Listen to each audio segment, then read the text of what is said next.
tayo nga sa backstage freestyle. Ang topic natin ngayon, sino ka-read mo sa Pokemon? Unang bibira, si Mamad na. Oh, game. Di ako na muna, baka Mamad na kami. Si Mamad na. Si Mamad na eh. Nakausap na eh. Oh, game, Mamad. Ang lumaban sa tulad kong biyasa. Sa basketball, ikaw si Hintamay dun sa kanto. At ako naman si Cristo. May kamukha ka sa Pokemon. Alam mo sino? Si Pikachu. Cristo. Sige, tatlo eh. Teka muna sandali. Huwag ka ma-storm. Bumubog ka na umuwi. Ano ka? Si Voltorb. Isa pa. Teka muna. Talo ka. You can beat me without this fight. May kamukha ka sa Pokemon. Alam mo sino? Si Dragonite.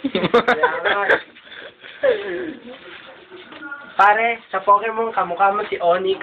Ang future nito, pagkandala mo, electronics. Ang awig mo talaga ay si Pikachu. Kapag kaharap kita, ako'y napapa-achu. Nice one. Pangalawa mong kamukha ay si Diglett. Para ka chumuchupa kumakain ka ng chiclet. Yan. Mamad, round 2, Mamad. Marami itong alam ng mga karakter sa Pokemon. Nakakamangha ka.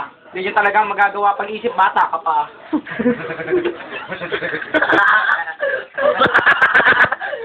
Game. Kaya kitang talunin. Of course, ang hapa ng uso mo, ano ka si Turquoise? Last. Bigyan nyo nga karakter sa Pokemon. Ikaw muna sandali. Makinig sa akin. Kamukha mo si Asam. Alam mo sino ka? Yung may ano sungay, si Alakasam. Raichu. Ito naman. PJ. Round 2. Ikaw ba talaga si Raichu? Ito, fuck you. Siya ba? Ano, si Dugong.